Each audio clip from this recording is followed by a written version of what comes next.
In the darkest worlds that ever were, the only thing that brings light are stories. Those stories are kept in one place, the tiny bookcase.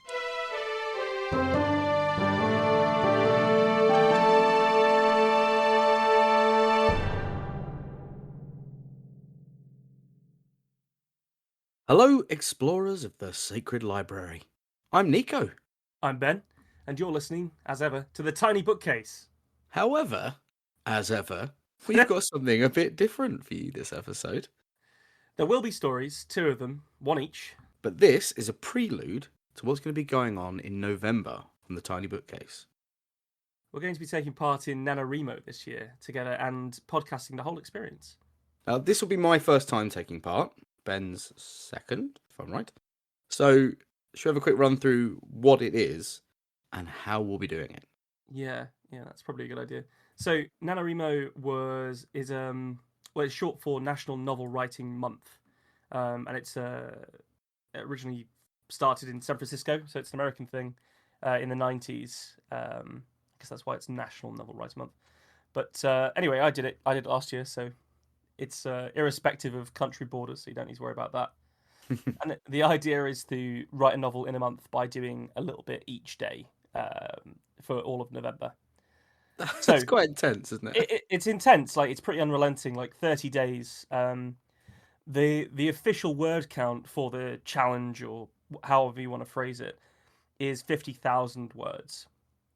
Now, I'm gonna look them up because I know there are numbers knocking about for this, aren't there? Of how long different types of book are. Oh crikey! I mean, you'd be at that for ages. But basically, something like a fantasy novel would come in at maybe call it 100, 110 or thereabouts. Yeah. The problem is that, like, the publishing world changes what it wants and what sells and all that quite a lot. So I think the different genres have different lengths and all that. But 50,000 words is still a big chunk of whatever you're writing. Absolutely no doubt. So you're well on the way to having a novel, like a first draft of a novel, if you've written Yeah. 50,000 words. I'm just reading a thing. So anything over 40,000 words can fall into the novel category, but 50,000 is considered the minimum novel length, which I just makes those 10k just a misnomer. What does that mean? And apparently anything over 110,000 words is considered too long for a fiction novel. mm, Even though, Return of the King's got 175,000 words. I mean, how long is Game of Thrones? Game of Thrones must be 200,000 words or something. Oh, It's God. I'm going to find out. It's weird not having a guest. We're having Google as our guest today, I think. That's what's happening. just cut it together so it sounds like we've got these numbers just straight to hand, you know? Oh, God, yeah. But it's like 292,727. There you go, 300,000 words. And, like, industry standard says no. Like, Storm of Swords is 414,000. George Martin can like bust out a big novel every 15 years or whatever. But it's crazy. But I'm just looking at my bookshelf now. Like, there's nothing on there that's 50,000 words or 40,000 words. No. Not a chance. I mean, I would hazard a guess that most Pratchett novels are well over 100,000 words. I looked up Nightwatch, actually, because that's, like, I think 94,000. Right, okay. So around that, but still, like, with 50,000 That words, is a shorter one. It's but with 50,000 words doing this, you put a big dent in it. It's a statement of intent. Yeah. And I think the big thing that you've done is teach yourself to write every day. They say that it takes a month to build a habit. Yeah. And if you're writing every day for a month, and yeah, sometimes things get in the way and maybe the weekends don't get whatever, you've basically built yourself a creative writing habit by taking part in this. If you see it through to the best of your abilities and to the best of your time constraints. Yeah. Because that's the other thing. Like, if you've got a very demanding job, then this is very hard to do. Like, I do know of people that have had, as I say, demanding jobs and done this. So it can be done, but I don't think the point of it is to beat yourself with the word count stick every day. The point is just to give it a go every day. Yeah, it's those Gamble Aware adverts when they say when the fun stops, stop. It's like that, isn't it? Well, apparently 500,000 people, just over, uh, gave it a go last year Oh, it can't be all bad then. in the 2020 thing, which is pretty wild. I was one of them as well. So I got something like 48,000 words or something in That is a the. lot of words. It's a lot. It's a lot of words, and like the main thing that really drilled home for me was that you can't second guess yourself Yeah, because we've had so many people on the podcast, and they're uh really into what they do, and all of them have had to find a way to put that together, that first draft, yeah. like get over that perfectionist streak that means that they can edit something 50 million times and it still not be just right for them. We've had people that have like canned hundreds of thousands of words of books because they didn't I like can't them. even imagine.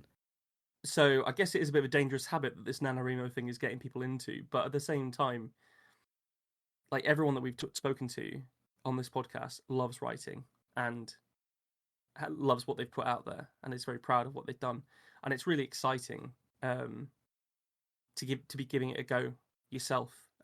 I really enjoyed it last year, and then over the course of the year, like whilst we've been doing this tiny bookcase podcast, that those sort of 48,000 words have grown to about 100,000 for me. That's Um, amazing. yeah, well, but it's a lot of it's still that first draft mentality Yeah. of it just needs to be down. The story needs to progress. You We can't you can't stop. You can't edit. You've got to just push.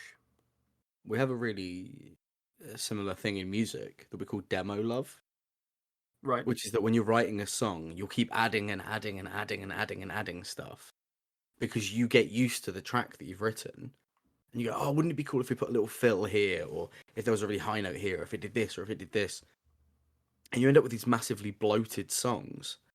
And it's why producers are so good, because you play them the song and they go, no, that's good, but why have you got all this going on? What's Mm. this? And why are you playing 4 rotations of the riff after the first chorus when you could have two for the same effect? And it's just I think that it sounds like that first stage of you just keep adding and adding and adding and adding, and then eventually it's scary because it's your baby, but you will have to take a knife to it. Don't take a knife to your babies, anyone listening at home.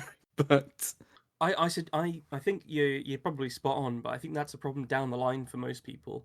I yeah, think most people that get into creative writing, whether it's flash fiction, short stories, novellas, whatever, like novel serializations, novels themselves, big series, like that impetus to start, that excitement of a project wears off pretty quickly yeah. when you reread a paragraph of what you just wrote and it's garbage. Oh no! Don't tell me that. I won't do it.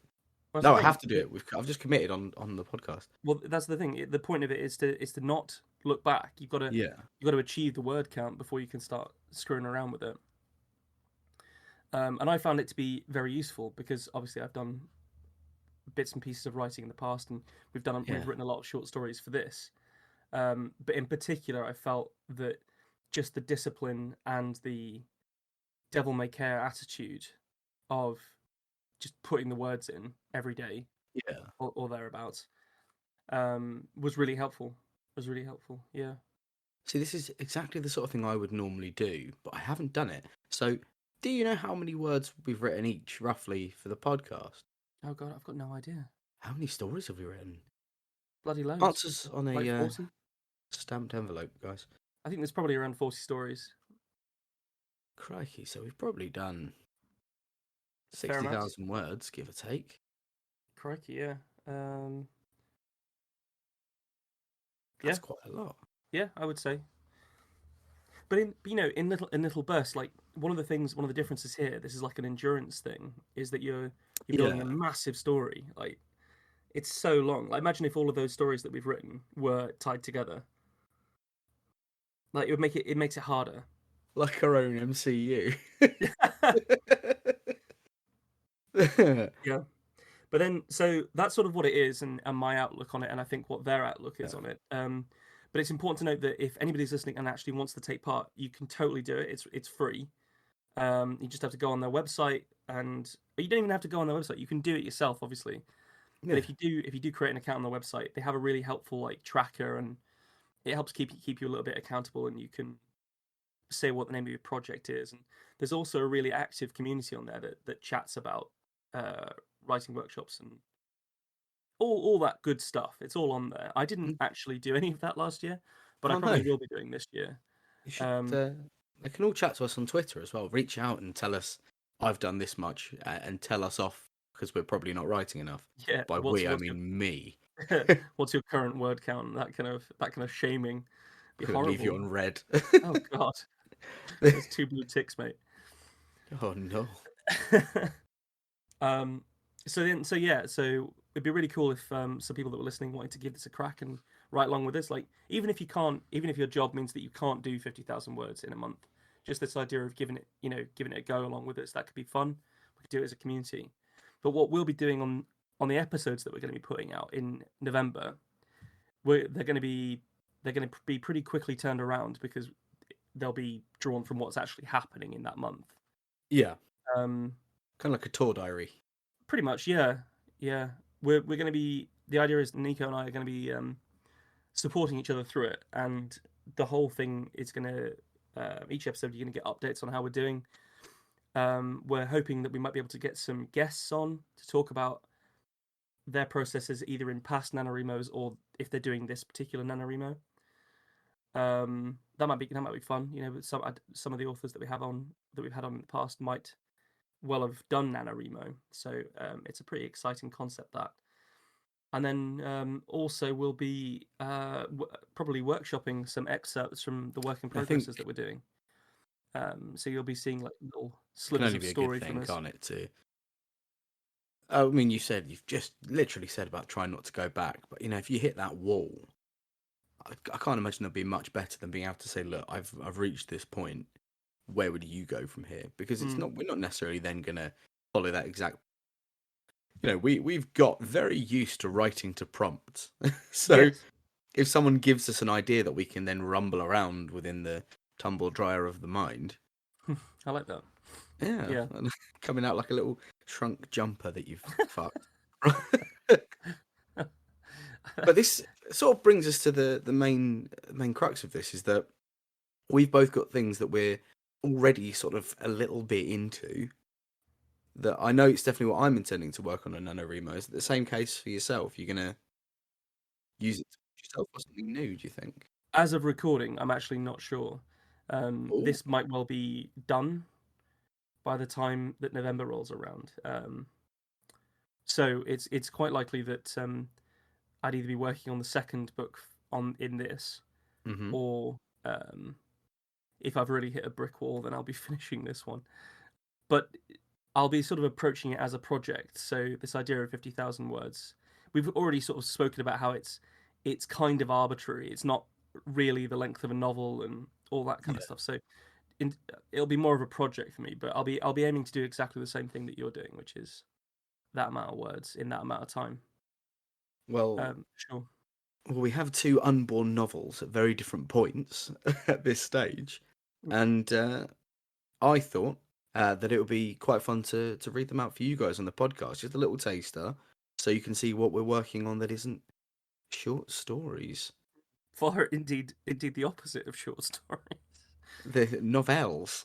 Yes, but it's still a creative writing piece. So hopefully you guys will like it.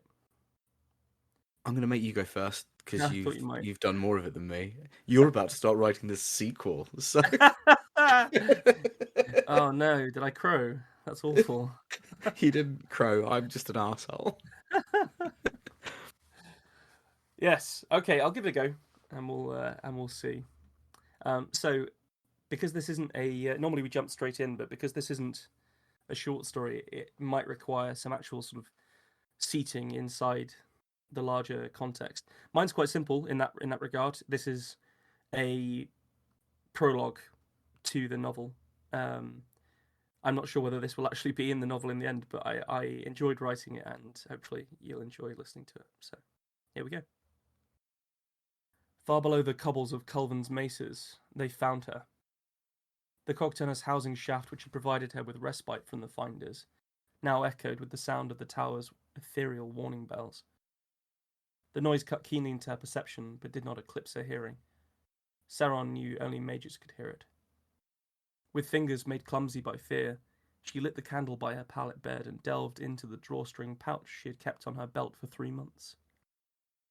A trinket of brass tucked into a fold gave her a moment of hope, but she had known the pouch was empty, aside from that small reminder of her old life. Hope is an unfortunate reflex to the hunted. She swore softly and looked around at the simple rock-hewn room from her alcove.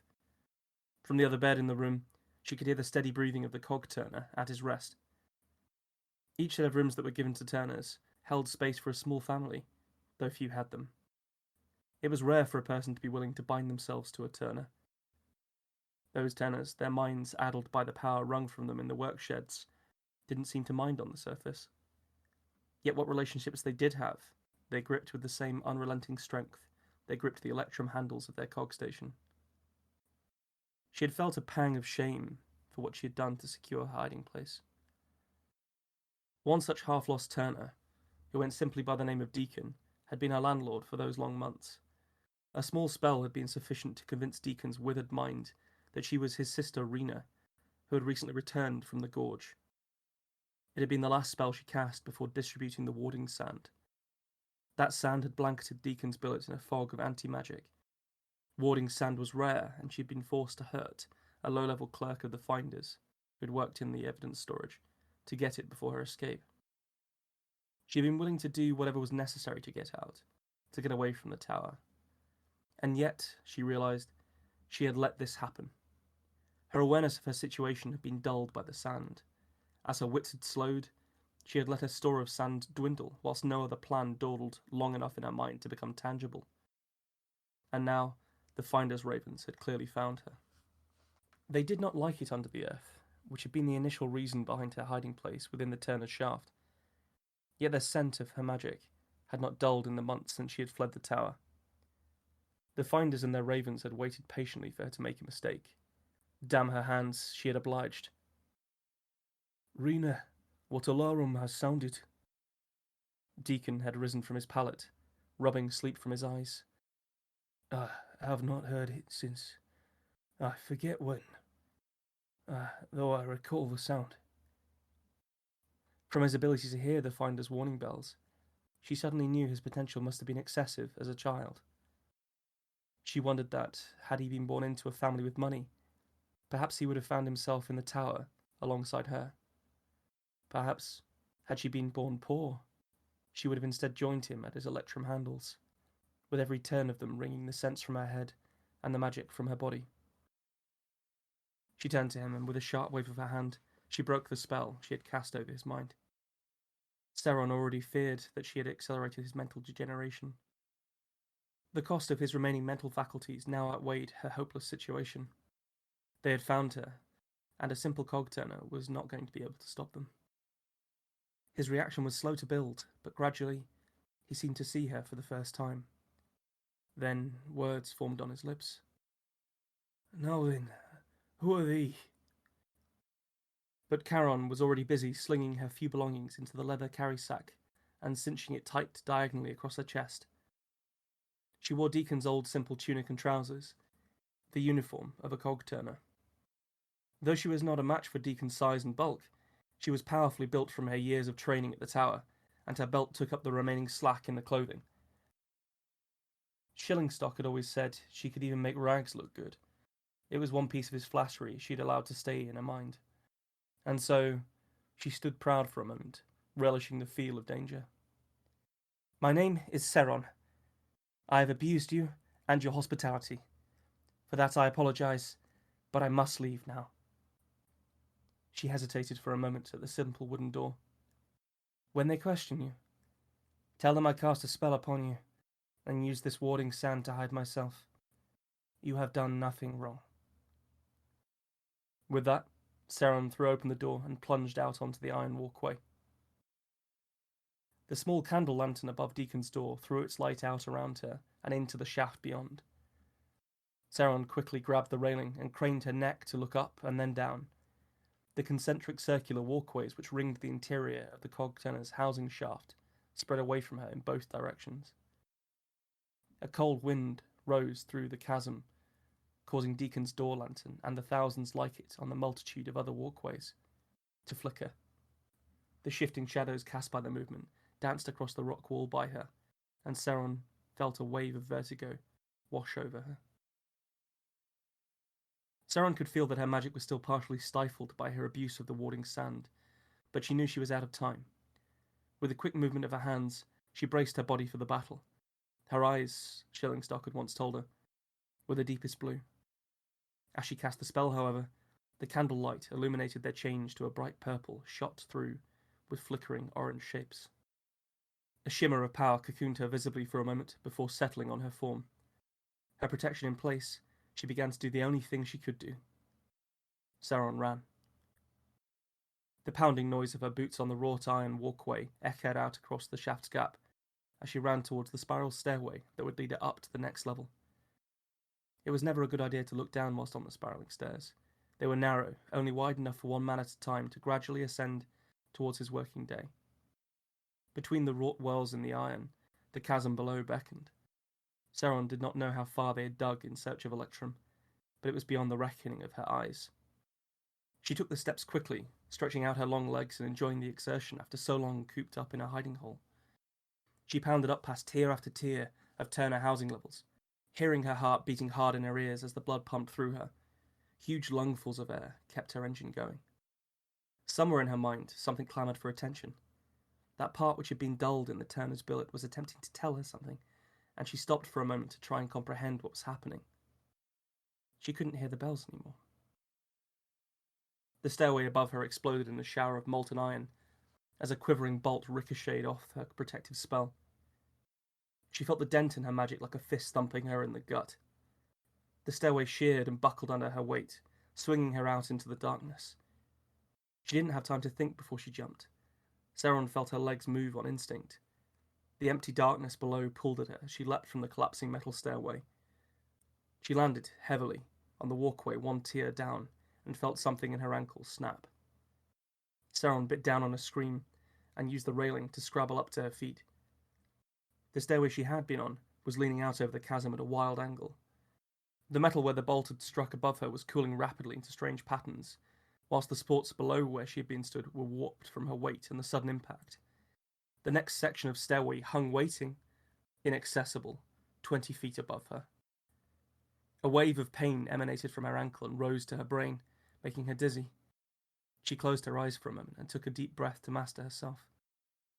Opening her eyes, Saron looked out across to the other side of the circular walkway that ringed this tier. The other stairway used by the Turners to descend after their shifts was still intact on the other side of the shaft. Standing in front of it, their hands spread wide, was a finder. Saron limped with as much pride as she could muster along the walkway towards the finder. Their robes looked practical. That was a bad sign, she thought. Most of the overconfident senior mages of the tower wore flowing full robes to add to their gravitas and hide their gut. This finder's attire made them look hungry and dangerous. Unusually, neither of their ravens were with them. The large beasts usually flanked finders during their searches. The finder's hood obscured their face, but she could see the glint of their eyes. She didn't need to see the colour to know this finder was a powerful mage. It radiated from them like heat, but she could also sense the hollowness of their power. She realised they must have allowed this finder to carry a rod on this mission. That hardly seems fair. I should warn you, I am trained as a battle mage, said Saron with a wry smile. The finder mage shrugged. Are you here to take me back? Saron could feel that she was being silly, playing for time with no plan. No. His voice was hard and sharp, like a butcher's cleaver. Well then, stand aside or I'll go through you. Saron tried to put as much menace into the threat as she could whilst drawing up her magic. The finder mage shrugged. Saron cast out a hand and, like a whip, the spell she had visualized lashed at him.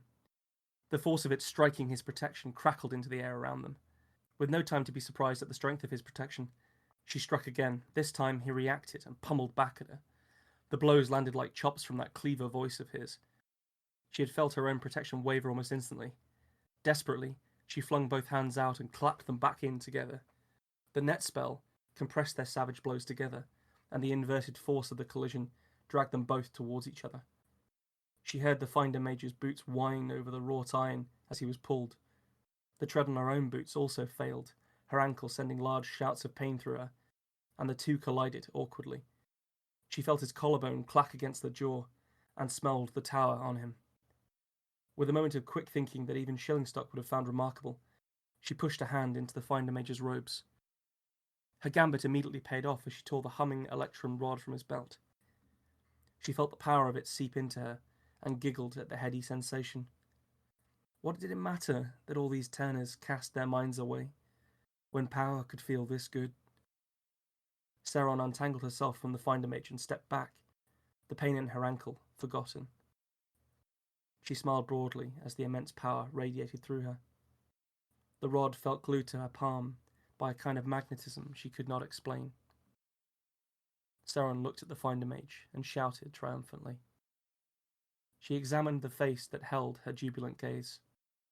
His hood had been knocked back by their impact, and she saw he was handsome, younger than she had thought as well. His features, she thought, might be Isken. She had expected to know his face, and feared it could be someone she would once cared about. "Looks like you're fucked now," Saron crowed. The Finder Mage shrugged once more, and nodded at her chest. Saron looked down at the dagger hilt protruding from the centre of it. The power that had buoyed her flickered like a cog-turner's guttering door candle. The rod slipped from her hand and clanked down on the iron walkway. "Oh," said Saron, as blood welled up her throat. She stared back up at the Finder Mage. His eyes blazed for a moment as he drew back his hand. "Please, no," she tried to say, but the blood bubbled over her tongue instead. "I shall feed you to my ravens." His voice, still hard and flat, was suffused with beleaguered breathing as his eyes shone. The Finder Mage struck out with his magic. It caved in the remnants of Saron's protection and blasted the side of her head off. The explosion of blood and brain matter misted out across the cogtennor's shaft and fell into the darkness. I tell you what. First of all, there are words in there I want to know more things about, which is always a really promising thing in a fantasy story. Yeah. If you come away going, I want to know who a Shillingstock is, I want to know what the fuck Electrum is. What is it? What is a rod? Who is his daddy, and what does it do? But like my first takeaway from it is it has an absolutely seamless blend of the fantastical and the like real dirty, gritty, like the necessary physics of doing things like mining in a fantasy world for a fantasy material. Mm-mm. Like the idea that they're looking for Electrum, which sounds like, I mean, it's what the rod was made of. The indication here is that it's in this world, in this setting, it's conductive, it's and stores magic. Ah, okay. But yeah, but things like, the spiraling cast iron staircases and great big mining shafts and guttering candles, and those are the touchstones that make, or do I say that made, and I'm assuming will continue to make that world feel real. Mm. So Yeah. it had like a real, like Mos Eisley. The first time you see Star Wars, it's got Oh yeah. that nasty, grimy everything. Like even with the magic, it's really nice to have people throw magic spells and blow the side of someone's head off, because all of a Yeah. sudden magic has huge stakes when you do that. Yes, there's very little delicate weaving. I mean, I guess there is a bit of weaving going on. There is like a mental spell that she casts Yeah. at one point. Yeah, I'm sort of generally mildly uncomfortable by like high fantasy, and that's Yeah. when talking about high fantasy. Sorry, just because it's possible to not get it right quite easily. Yeah. And a big part of that, a big part of anything that's got magic in it is like how strong your magic system is, and like whether you go towards like the super over explained end of things, or the quite sort of like flowing, just sort of descriptive end of things. And obviously I'm more towards the descriptive end of things, I think, here. But I wanted it to have a really like hard payoff, like a big punch, Yeah. which is obviously what happens at the end there. I wanted it also to have a cost. There's a bit where she says that she thinks that she's accelerated the mental degeneration of the cog turner Yes. by messing with his mind, and we know that his job is also addling his wits Yeah. permanently, or at least the implication is permanently, and then from that we know that there's thousands of others like him in this one shaft. So it's a very sort of industrialized screwing people up to get whatever resource they want to get. There In was this case, magic. a line about him, if he'd been born differently, Mm. the amount of magical promise he had could have been different. So is there a class element to it in your world? Yes, I think mostly mostly sort of money orientated, really, and like Fucking where the Etonian chips fell. wizards. Just say again. Etonian wizards. Is that what? Well, yeah, they're basically like that. They're very elitist Yeah. and that kind of thing. Yeah. So this random bloke who clearly can do the job that requires you to be a little bit magic, could have theoretically been a top mage, or a good mage, Yeah. in her estimation. Um, yeah, it's fascinating. So just reading that out now, like it was actually quite difficult to read that out. This was the first thing that I wrote for the book, so it was sort of it's very much a starting point, trying Yeah. to get the world right. And I said before I read it that I'm not entirely sure it will actually go in the final thing. And that's because I sort of don't think it's good enough. Fair enough. But I think it possibly could be polished and either cut down or stretched out. But this character of Seron is important to another main character in the novel. So it's sort of it is important that you sort of see what happens to her, and why, and perhaps gradually start to uncover why she's chosen to leave the tower, why she's being hunted by the Finder Mages, what the hell a raven is. You were talking earlier about words, because there's the indication that they're not Not birds. birds. No. Yeah. The just like to say hello to all of you huge Benjamin Holroy Dell, the author fans in the year 2031, who've come looking for that podcast, what he used to do before he was a famous writer, to find the lost prologue from the first book in the series. You're welcome. You've had it. We don't talk ever since the incident. Our marriage fell apart. Even I'm not arrogant enough for you to keep that bit in, man. No, we're not cutting it, and we're leaving this bit in about me not cutting it because I'm wishing success on you. That's what I'm doing right here. Oh well, You I didn't don't know. say it, so it's fine. So to sort of give people a bit of a prelude, however, to how we're going to do these bits in November, like what do you make of like the tone, the style, things like that? Like, are there bits that I can improve?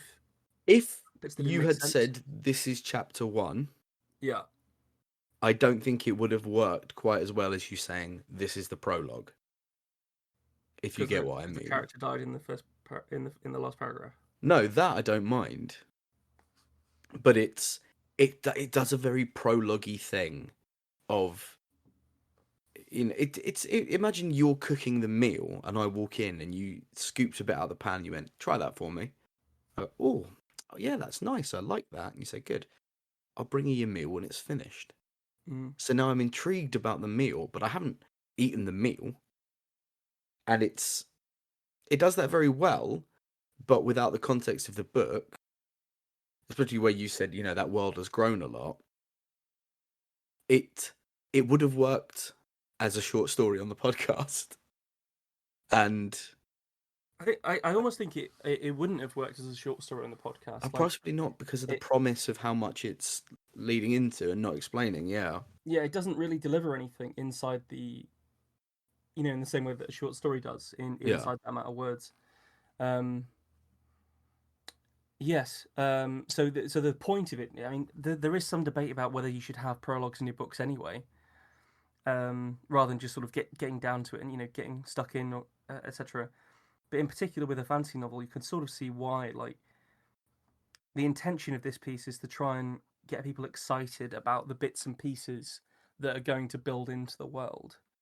It's, I mean, functionally, it does a lot of very important things. It tells us about Electrum, which, as you say, is a real thing, but I didn't know what the fuck it was. So we know that is an important element in this universe. It tells us that magic is a thing, that it's very powerful, that wizards stab people. Like, there are lots of little things. So instead of you having to do a big bit of, why can I not remember the word? They love it in the Game of Thrones TV show. Lore dumping. Yeah, big old lore dump. I was trying to say it a Well, clever I think way. the actual word they use for the Game of Thrones one is sexposition. Yes, sexposition. Yeah. It's, where you put a hooker and you say bits of world plot about that while you're behind them. It was an interesting creative choice. Let's say that. We call it the Baelish maneuver. So, I know that's sitting in a chair and doing it, isn't it? Yeah. But yeah, you kind of have two options with a world with as much scope as it sounds like yours is promising, which is to say, have a character and then they're walking along and someone says, "Wow, is that an electrum rod?" "Yes, it sure is." "Wow, how much magic power is it storing?" But instead, you just like blind throw someone in aggressively with, "Oh God, he's got a rod," and we don't really know what that is, but we go, "Oh, that's probably bad." Yeah. It's sort of like And then he's got a gun moment, isn't it? yeah. I've got to say as well, lovely character moment for her to be like, "Yes, I got the rod," but that mage guy to have stabbed her, it's such a non-wizard thing. I really dig it. Yeah. No, he's like, this guy's clearly ruthless. I did that unfortunate thing because I love a good bad guy. Yeah. Where I wrote a bad guy that I liked a lot, so he had to do something like that. He obviously turns up again, in a big way.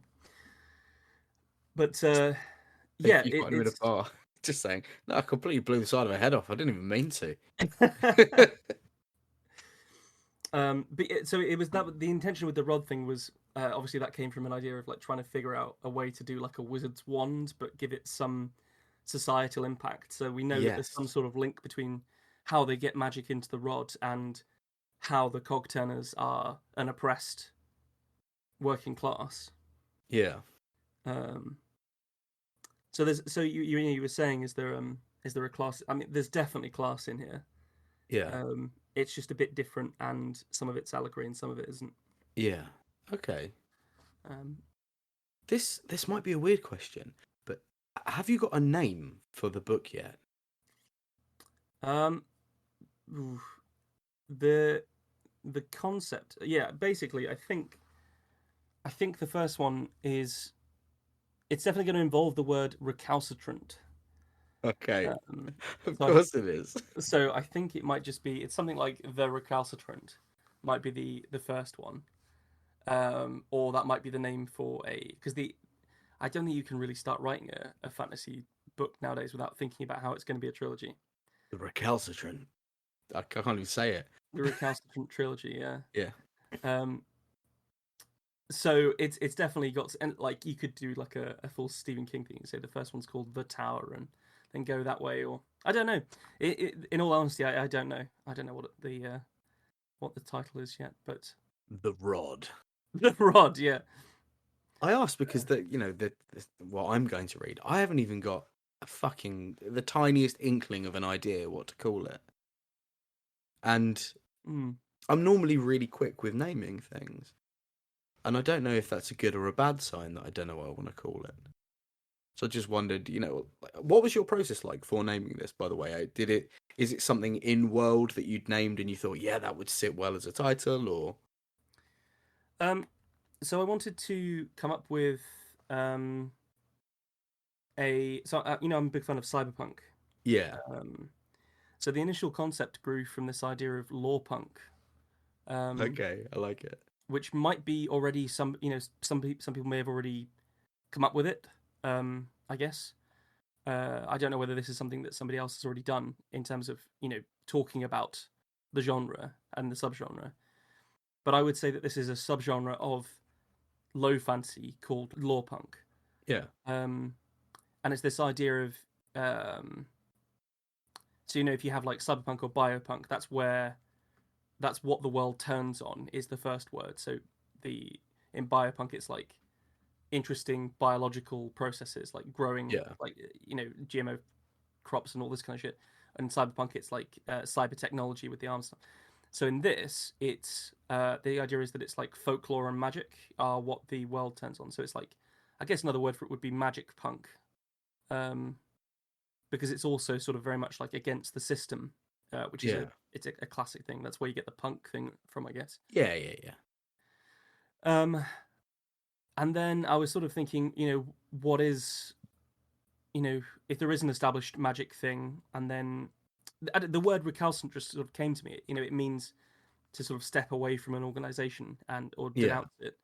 Um, Oh, so spoilers. yeah, exactly. Um, well, not really. I mean, you can see that Sauron is already a recalcitrant mage. Yeah. Um, so yeah, high magic, low life is the tag there, I think. Um, so that's how I came up with the. So I actually came up with the name for it before I started writing it. Oh, wicked. Which is the other way around for me. Normally it's the reverse. Yeah, And you then look at it and you gradually go, as I've what the hell am I going to call this? yeah, and gradually as I've drilled more into it, that title has become maybe less likely, maybe more likely. I don't know. Yeah. But yeah, it's a bit of fun. Like I think it's got some legs. It's got some action. It's got some world building. It's got perhaps puts people on a hook, wanting to find out more about it. And hopefully it does all those things. Um, I would say it's not. I wouldn't say it's necessarily finished. But Okay. yeah, it's had some edits. But yeah, so that's where we're at with it. I mean, it's so different. We're in sort of deep water in a way, aren't we? It's so different to talking about short stories because it's I mean, I'm hit by an overwhelming desire to read more of it, which is probably a good thing for you. yes, But it's probably really unsatisfying for all of you listeners that's my worry. because I Yeah, can just go in Ben's house and read it. So let me first. oh, he's not gonna let me. He's Right, gonna make okay. me. He's gonna ban me from buying it, so that I can't read it until after you all have. So I've bared my project soul, so it's time for you to do the same, my friend. Oh, all right. This is as yet untitled. Chapter 1, in which two horrible little gits rob a corpse. The point of the stick hovered perilously, like some slinking predator, above the gleaming breastplate of the human soldier.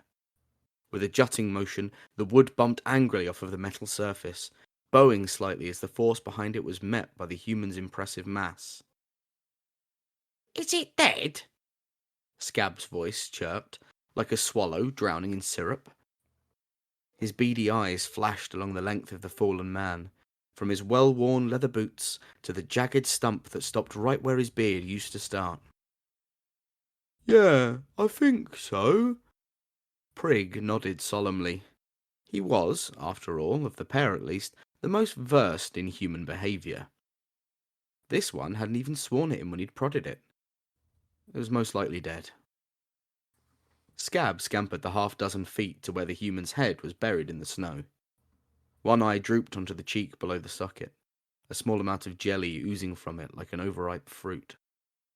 The clamour of death was freezing in delicate jagged lines on its cheeks and brow, the early morning chill enveloping the skin, pulling it taut.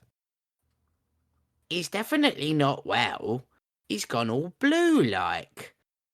Scab nodded at his own sage wisdom. looking down at his mottled green skin for comparison. Very pale, yes, and he's gone and dropped all his blood everywhere. They need that, humans do. Prig leaned into his train of thought. It keeps them warm. Maybe he died of a snow, because of dropping all his blood. That makes sense. The goblins exchanged a glance, before looking back at the breastplate and boots, then at the various pouches on his belt. Shall we rob him? Scab asked. Yeah, go on, Prig replied. Scab and Prig were two of your perfectly average common or household goblins, which is to say that by the standards of normal right-thinking folk, they were loathsome, grubby, ugly little gits. Being average goblins did very little to make them in any way alike. Scab was a sickly green colour, except he had some sort of off-green bits that his mum had assured him didn't make him wrong, just special. His fingers were long and thin, expertly designed for reaching into hollows in trees to extract insects, or for choking the last breath out of an unsuspecting child. Prig, on the other hand, was plump, and appeared moist and sticky at all times, like a conscious mound of overproved dough. They did have a few things in common: greedy eyes set too deep in their faces, cruel hooked noses, and, most importantly, a lust for violence and other people's belongings that set them apart from other right-thinking people. They were not evil, but almost certainly unkind. Really, just nasty little buggers. But at least they had each other. Scab shook the bag he'd yanked from the dead man's belt. It jangled softly. That's nice, he thought, as he pulled the bag open. It was filled with more of those little discs. Some were shiny and yellow, some shiny and orange, and some were even shiny and grey. Scab poured them onto the floor and checked the bag for anything more interesting. Finding it to be devoid of any food or treasure, he cast the leather aside. These humans seemed obsessed with flat bits of metal. He must have poured out thousands of these stupid flat discs as they worked their way across the battlefield. As he leaned in to rummage around the man's codpiece, you could find all sorts in one of those. He looked up to watch Prig rolling one of the shiny pieces around in his hand. What are these?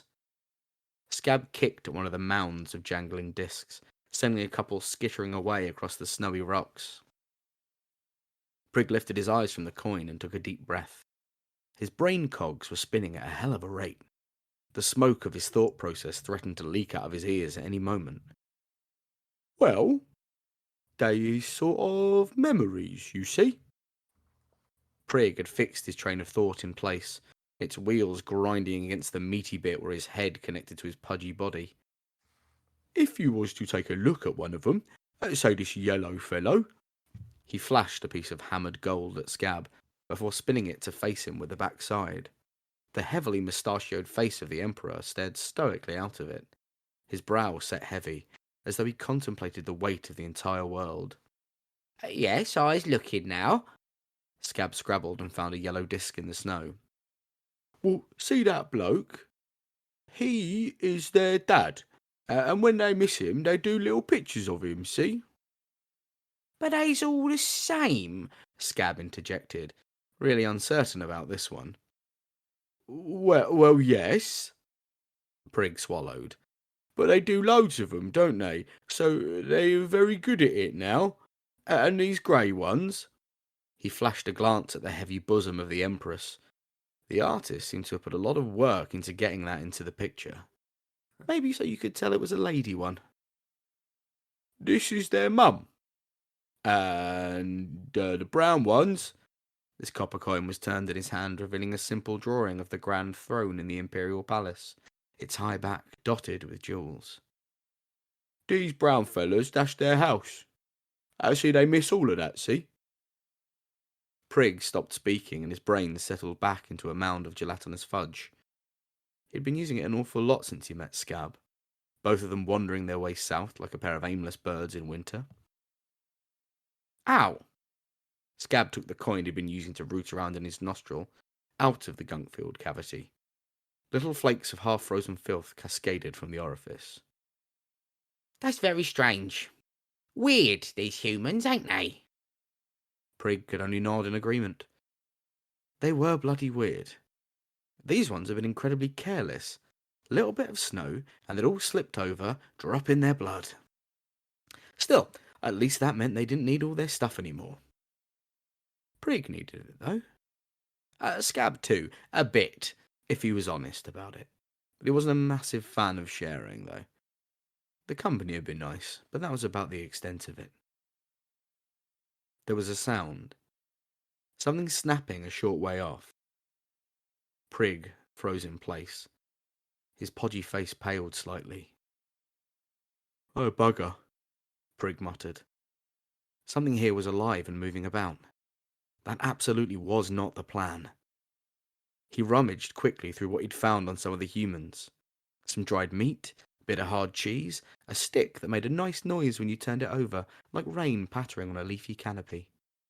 And then he pulled out his most important find, a long, cruel-looking knife. The end was slightly hooked, ideal for gutting an enemy, but terrible for getting it out of your belt loop. That's how Prig had found the man. He'd clearly struggled so much unhooking the thing that he hadn't noticed how much of his blood he was dropping, and whoops, another dead human. Terrible waste, really, but a good knife for Prig, so in his mind altogether, an average turn of events. Hefting the dagger like a bastard sword, Prig motioned to Scab to arm himself. Scab watched Prig gesticulating wildly. He was concerned. Holding that whacking great sword in one hand and wobbling his other pudgy arm around like that was guaranteed to end in disaster. Scab scrunched his brain up for a moment. There was a chance, a slim one, but a chance nonetheless, that Prig was trying to tell him something. And it might be something important. "What?" Scab crawled across the clearing. Prig went a funny colour, and his free hand stopped flapping, finding its way to his face. Scab was very confused. He'd only asked a simple question. He was further confused at the sudden sound of crunching snow behind him. The confusion was elevated to an almost spiritual level when the sensation of an enormous steel-toed boot manifested at the back of his head. The scenery around him shifted suddenly. The ground, deciding it didn't want his feet anymore, began to rush underneath him, before sort of changing its mind, and instead coming up to meet his face. Which really bloody hurt. Prig watched Scab sail gracelessly towards him. He landed with a thump, luckily absorbing the majority of the impact with his bony face. The human, for that's what it was, stood where Scab once had. One of its arms was missing, and it was dropping an awful lot of blood without it there to hold it. Its eyes were wide and wild, darting between the fallen bodies of the other soldiers, and the two horrible little gits that had been robbing them. Wordlessly, he reached down and plucked the sword from next to the body Scab had been rummaging in. He hefted it gently in his remaining hand, as though testing the weight, before locking those mad eyes on Prig. "Oh, arse," said Prig. "My face hurts," said Scab. "Die, monsters!" screamed the man, rather rudely in Prig's opinion. The man's feet blurred into motion. There would only be a matter of seconds before he'd covered the ground between himself and the goblins. Each of his footfalls crushed through the layers of frost and bit hard earth with a resounding crunch. His knees buckled slightly as he pressed on, the loss of blood and adrenal surge throwing his body into awkward spasms. The goblins had scarce moments to prepare themselves.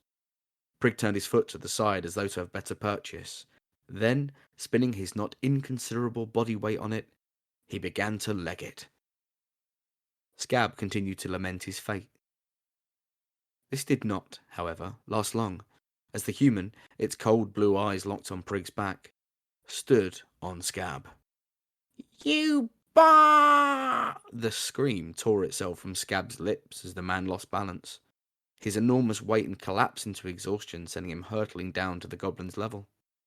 In desperation, the man threw his remaining arm out to catch himself, the weight of the plate mail snapping his arm like dry kindling. The man shrieked. The sword he'd been wielding jutted awkwardly from beneath his hip, a pool of crimson slowly staining the snow around him. He began to whimper softly as Scab and Prig drew level with his head. They looked down at him curiously. Good work, Scab. Prig nodded at his companion. Yeah, on purpose and everything. Scab rubbed his back where he could feel the tread marks from the man's boot. He didn't know what a hobnail was, but he was certain he hated the things. The man was shaking a lot. Should we, sort of like, poke its head with something? To make it less, Disgusting. yeah. Prig hefted the curved dagger. Planting his feet firmly, he lifted it like an executioner. The man closed his eyes and whispered a prayer to whichever gods he held dear. With a solemn exhale, Prig threw his weight behind the blade, thwacking the forehead of the victim firmly with its blunt backside. You awful little shit, the man managed to utter, before his eyes rolled back into his head and the realm of the dead took him at last. Prig looked down at the long red welt he'd created across the man's noggin. Not bad work by his standard. He bonked the same spot again. This time the man didn't swear at him. Almost certainly dead. As Scab and Prig rummaged through his clothing, they felt very nice, warm and soft, like a duckling on fire. Today really had been an excellent day. They'd won a fight with a great big human. Prig made a mental note about today's findings. One-armed humans, prone to tripping over. That could be useful to know. They'd found at least 3 days' worth of tasty snacks, and even a couple of trinkets they could make use of. And most importantly, they had a vague direction to follow now. These humans were making a lovely path somewhere. That was where they'd head to. The orc bowman took the shard of seeing glass away from his eye. The polished sides of the crystalline substance glinted softly in the sunlight. Turning to his companion, he chuckled darkly. Oi, crud. I think I found dinner.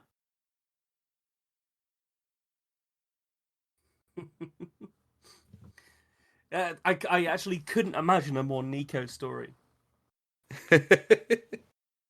You know, you've loved orcs and goblins for as long as I've known you, and it's really fun to see them so well realized in your creative voice. I think the Scab and Prig are just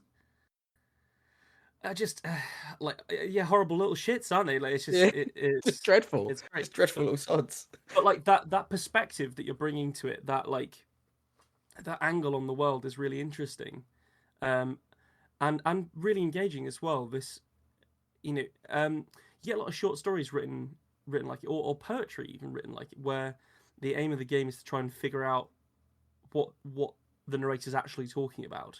Yeah. And then I think you tread a line there where the narrator is far better informed than the characters, so we know that, obviously. Yeah. But then sometimes it dips into being on their level and sometimes being sort of a bit sardonic about goblins. Yeah. So I would say, like, so we talk about Pratchett a lot, but like a good example of this in Pratchett is like the normal narrator and then the asterisks. Yes. Leading to the bottom. Is there a formatting thing where you do that at It's all? always bracketed. It's always bracketed. There we go. Okay. Yeah. Because I was going to say, I think if the prose read like that, it might become a little bit confusing narrator-wise as to what's happening. So then do you have basically two narrators? Do you have a narrator doing the incidental stuff where Prig did this, Scab said that? Yeah. And then you have the incidental comments on what's happening in brackets. Yeah, it's they kind of fall like asides, don't they? Where, especially in the formatting, where it's like it's stopping you to say, just for a bit of context, this is what goblins are like, or this. It's almost like a way, like almost a cheating way, isn't it, to add a bit of real world context in a lot of places. Yeah, but I think it's actually, I think it could be a really powerful storytelling tool for what you're doing there. I feel like brackets might be a little bit clunky after a couple of pages. Yeah. So possibly like italicizing it or something would be quite interesting. I wonder whether they should be able to hear it, but not really get it. Do you know what I mean? Like there's sometimes when a Yeah. character can hear a narrator, or whether other people that meet them can hear this narrator taking the piss out of them, but they can't hear it. Something like that. That's quite a Something cool to idea. deepen the joke a little bit. Because I really like the joke, and I think it would work well on the page, and the jokes work well when you read them out as well. It happens less as it goes on. I've got sort of 5-6 chapters written. But That's good. you start to see it through other people's eyes who are having a very similar thought process. But thus far there's some orcs, some humans, some dwarves, and their takes on the goblins are all different, and it does shift that narrator voice slightly when they're in the scene. And I think that first scene, because it didn't have a witness to these dreadful little sods, it became the narrator voice. So it's something that may change as the story goes on, I think. I think it would almost I think if it's because it's the way that it's happening in that first bit, I think it would be good to see it happen in the rest of it. But as you say, maybe it takes a bit of a back step when. So you'd have, rather than it being like every paragraph, the frequency of it increases as the goblins draw near people, and then decreases as they leave them. So like the orcs talking to each other might not have it very much until there's a comment made about the goblins, and then this specific goblin narrator who thinks they're little shits and kind of funny just sort of weighs in. Yeah. So you've almost got, like, as I said earlier, like you've got like a main narrator that's doing the traditional narrator role in the prose. It could be really interesting to sort of have the two narrators at loggerheads, couldn't it, Yes, as well? yeah, totally. The goblins do something vaguely heroic, and for the off narrators to be like, you don't really think that sort of counterbalances everything else they've done. Yeah, exactly. Of course it does. That's how heroes work. Do not refer to them as heroes. I think, well, but yeah, I mean, you go creatively whichever way you go. Yeah. I think initially, like, it might almost work better to have the normal narrator not be able to interact. Yeah. But definitely the top, that kind of like almost like characterful goblin narrator be able to be like that. Well, that's not right. They just don't know what they're doing. And they were heroes. They weren't. They weren't. Yeah, exactly. Yeah. So people get used to when they see that those italics, they get used to the tone of the way that you're telling that story. Yeah. In a very similar way to when you're reading a Discworld book and you see the full caps, the full capital letters, and you're like, oh, death's coming. He's here. Yeah. Yeah, he's here. Yeah. And you have a voice for him in your head and all that kind of stuff. I think you're really onto something there, because it sounds very unlike any other fantasy I've ever read, where you're taking the sort of like the scum fantasy race in goblins, and it sounds like you're doing like the story progresses them through the various other fantasy races. Yes. Getting into various scrapes, getting out of them, likely through however they sort of bumble their way out of them, like they did in the first bit. And it's always about how it's their story. So I assume I'm really excited about this idea, because it sounds like, and I'm sure you've already done this, which is that it sounds like they're going to be like coming across people on grand quests or whatever. Yes. And then that story just goes on without them, and they carry on bumbling. Straight into chapter 2. I won't read the chapter, but it's this huge orc warlord who's having a mid-war crisis, where he's he's on this massive orcish crusade through the human kingdoms, and he's starting to think, there's got to be more to life than this. Do I make peace? Like, is that what we do now? Because I don't really feel like I'm in this anymore. Oh, that's wonderful. All the way. I like that kind of humor and that kind of outlook approaching the fantasy genre. I think that's going to be really readable. I think it's going to be like not just readable, but like really enjoyable and funny. It's going to be laugh out loud. I laughed a bunch of times in particular, I liked "warm and nice, like a duckling on fire." That's a quote, man. That's an excellent bit of writing. I'll keep that one then. Yeah, I think keep that one. I do occasionally write a joke and then sit back and go, "Is that too weird? Am I too weird?" No, that's spot on. I would say that's bang on tone for Yeah. both you and this book. But yeah, I think I want to see more of it. Like, it felt like I think you're probably in a similar position to me where you've written it and then edited it a bunch of times, but it's not quite finished. Because there's just I think what I'm missing is actually reading it on the page. Yes. Because now that I know that it's formatted differently, it's probably undoes a lot of the issues that I had with it. Yeah. And yeah, no, I'm quite interested to read it because there is a sort of a disconnect when you're reading it out, I think. But that makes more sense now we've talked about it. And Yeah, I think it does lend itself more to being read than having it read to you. Which is Definitely. interesting for you, I would say. Like, Yeah. because you're such a talented narrator and you've got a great voice for it and really good intonation and diction and stuff like that. That sometimes, I know we've spoken before on the podcast, that your short stories are specifically written to be performed. Yes. Because that's the medium that we're writing for, and that works, doesn't it? Yeah. So it's interesting that you've in your novel project, it's actually the opposite. Like, I like that. I think it's a really professional approach to it. Let's hope wow. it works. Yeah, no, I think that's going to be good. So, is your intention to carry on with that during this NaNoWriMo that we're doing? Yes, there's Cool. about 15,000 words, Okay. which is not enough, obviously, but with NaNoWriMo, that could be moving towards, sort of 60, 70,000 words, which would be almost a book.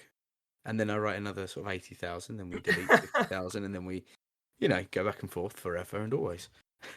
I quite like the idea of it being like a slim volume, like that sort of bridge between teen lit and adult fiction. Yeah. In fantasy, I think it would fill that role really nicely, with the kind of humor. But then maybe it would go over their heads. Yeah, maybe. It's got a lot of potential in so many different ways that you could take it. Yeah. Like, what an exciting project! I think that's really cool. But yeah, if anyone's got suggestions for names, feel free to tweet them at me, because I don't know what to. It's the document's called Prig and Scab, but I do not think you could call a book that. I don't. Well, maybe you could. You never know. Sometimes you can. Sometimes you can get away with, names that stand out on pages. Sorry, on bookcases. Sorry, I'm trying to think.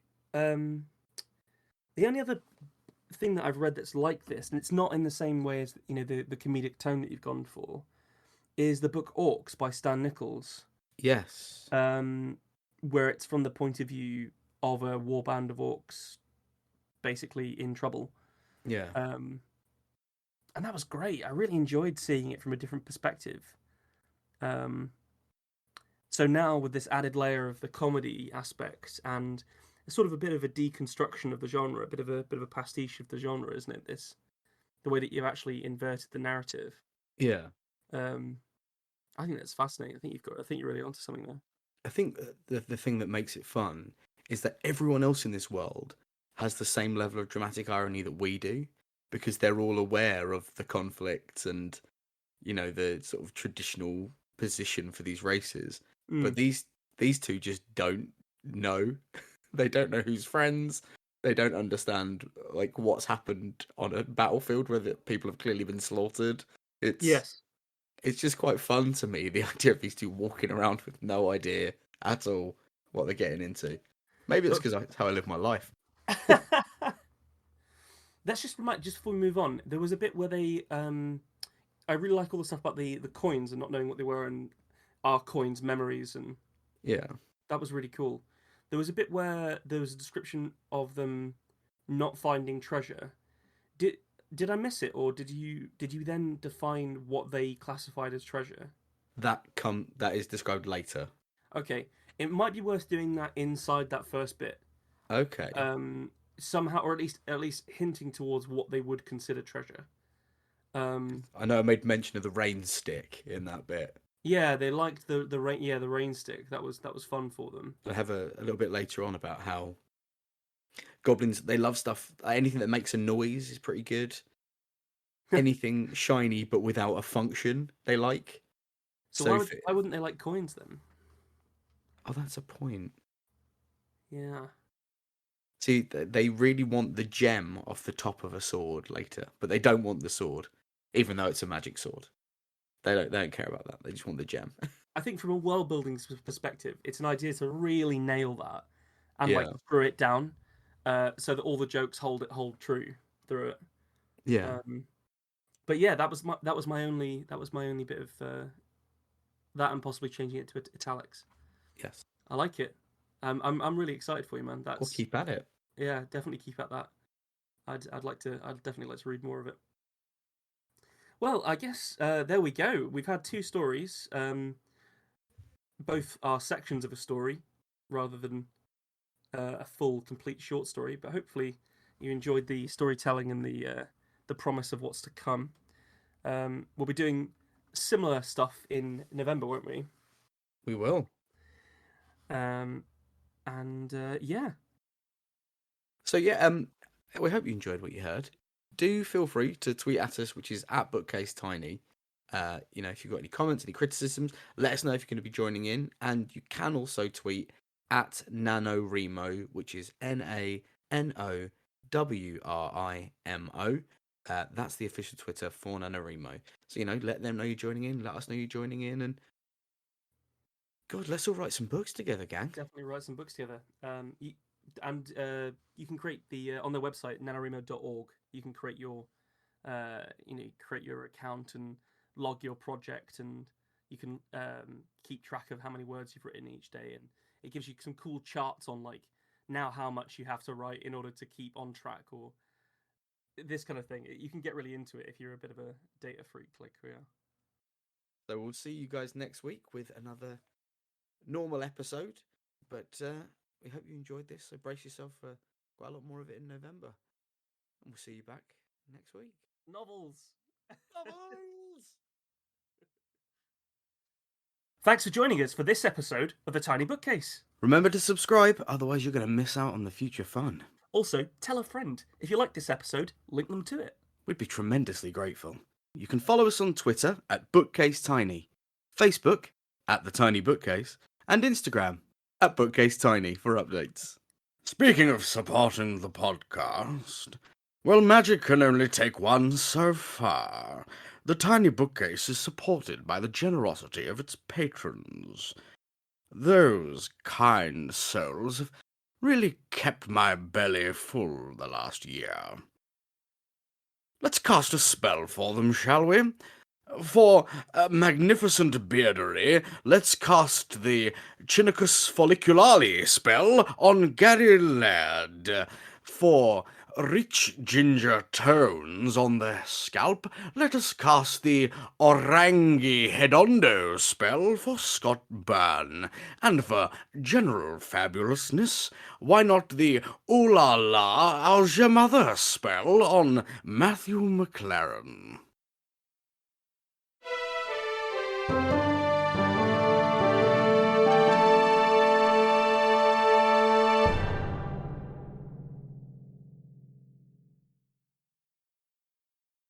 How do you come up with that shit, man?